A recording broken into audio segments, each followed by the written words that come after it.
देखिए, तो आपने यहाँ पे क्या ऑब्ज़र्व किया कि आपने एक बीकर लिया, उसमें आपने क्या किया, 5 ml वाटर लिया, उसमें 3-4 पैलेट्स डाले, उसमें एल्यूमिनियम फॉयल की एक पीस का टुकड़ा डाला, ठीक है। अब मैच स्टिक को जला के उस टेस्ट ट्यूब के माउथ पे लेके गए और फिर आपको क्या करना है, टेस्ट करना है और ऑब्ज़र्व करना है केयरफुली, ठीक है। तो इसमें क्या ऑब्ज़र्व करना है, what does the popup sound indicate, क्या पॉपअप साउंड करता है। As before the popup sound indicate the presence of hydrogen gas, ठीक है।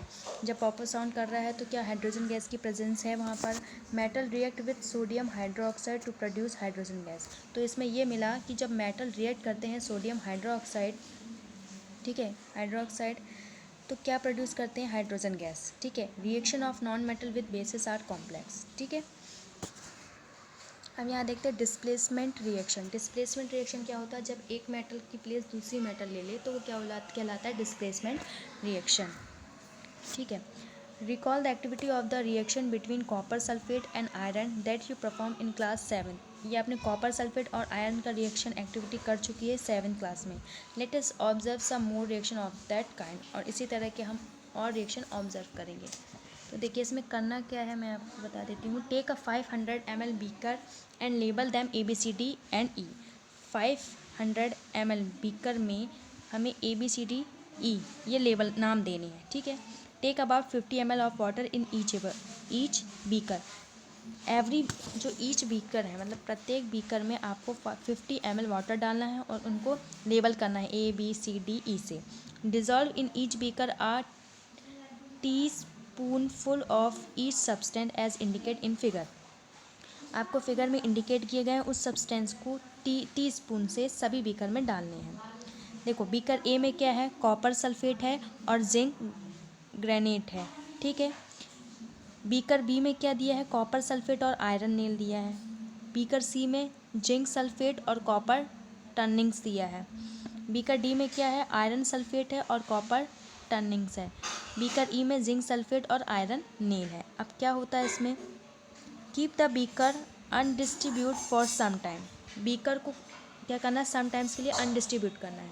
Record your observation in your notebook, और आपको ऑब्जर्वेशन को रिकॉर्ड करना है नोटबुक में, ठीक है।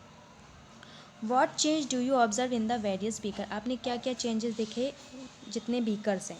You have read that one metal displace another metal from its compound in aqueous solution, ठीक है। आपने ये रीड किया है कि जो मेटल हैं वो डिस्प्लेसमेंट होते हैं एक मेटल से दूसरे मेटल की स्पेस में, ठीक है।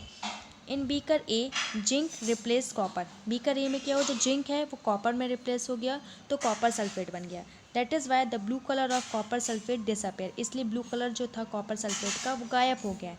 And powdery red mass of copper is deposit at the bottom of the beaker, और रेड पाउडर जो है बीकर के नीचे डिपॉजिट हो गया। The reaction can be represent, इसमें रिएक्शन दिए, देखिए कॉपर सल्फेट जिंक में क्या हो गया, कन्वर्ट हो गया, तो क्या बन गया, जिंक सल्फेट, और नीचे क्या हो गया, कॉपर रेड जो है बीकर में आ गया।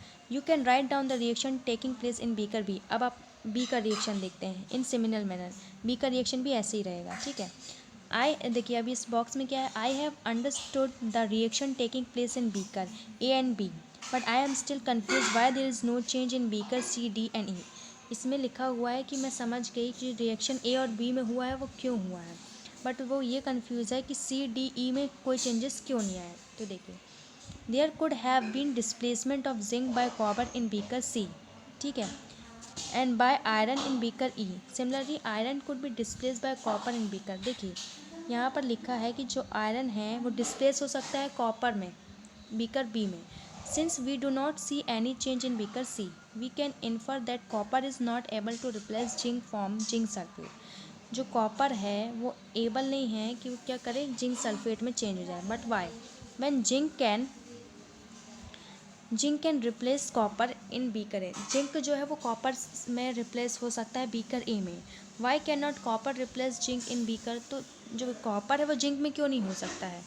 जिंक कॉपर में रिप्लेस हो सकता है पर कॉपर जिंक पर रिप्लेस नहीं हो सकता बीकर सी में।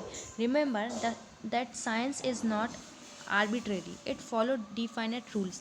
देखिए ये आर्बिट्रेरी को फॉलो नहीं करता, ये डेफिनेट रूल को फॉलो करता है जो बेस है फैक्ट पे। And the rule there is that, ये वाला, ठीक है, and the rule and the rule here is that zinc is more reactive than copper and iron. Zinc जो होता है वो रिएक्ट करता है, बहुत ज़्यादा रिएक्ट करता है कॉपर और आयरन से।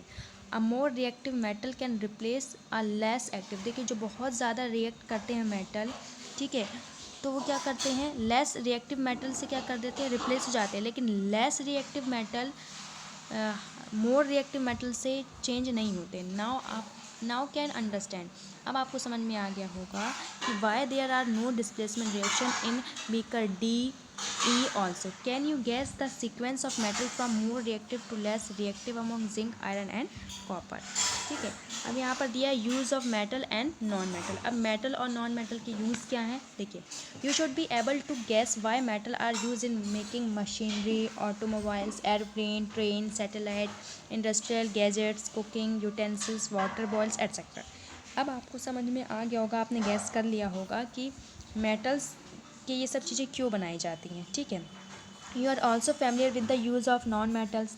आप नॉन मेटल से भी फैमिलियर हैं। here are some interesting ones, we are sure that you will guess them। यहाँ पर कुछ पॉइंट्स दिए गए हैं जो आपको सोचने के लिए मजबूर करेंगे। जैसे non metal essential for our life which all living being inhale during breathing. देखिए नॉन मेटल्स में जो हमारे लिए बहुत आवश्यक होता है, जो हमारे हमेशा ब्रीथिंग के काम आता है, तो क्या होता है, ऑक्सीजन नॉन मेटल, लेकिन ये हमारी लाइफ के लिए बहुत ज़रूरी है। फिर है non metal use in fertiliser to enhance the growth of planet. अब जो नॉन मेटल्स है वो यूज़ होते हैं फर्टिलाइजर के लिए, दवाई छिड़कने के लिए, ठीक है, जो प्लैनेट की ग्रोथ करते हैं। वो कौन से होते हैं, नाइट्रोजन और फास्फोरस। तीसरा है non metal use in water purification process. Non metal जो होता है वो हमारे वाटर प्यूरिफिकेशन के लिए बहुत ज़रूरी होता है, तो वो होता है क्लोरीन। और क्लोरीन क्या है, non metal. Non metal use in the purple colour solution which is apply on bound as an antiseptic. जब आपको लग जाती है तो आपकी चोट में डॉक्टर क्या है, पर्पल कलर का एंटीसेप्टिक लगाते हैं। वो क्या कहलाता है, वो कहलाता है आयोडीन, जो कि नॉन मेटल है। Non metal use in cracker. Non metal का यूज़ हमारे पटाखे फोड़ने में भी किया जाता है। You may add some more uses of metal and non metal from your experience. आप और भी मेटल्स और नॉन मेटल्स एक्सपीरियंस, जो भी आपके एक्सपीरियंस, उन यूजेस को ऐड कर सकते हैं। तो यहाँ आपका ये चैप्टर ख़त्म होता है, मटेरियल्स, जिसके टाइप्स है मेटल्स एंड नॉन मेटल्स।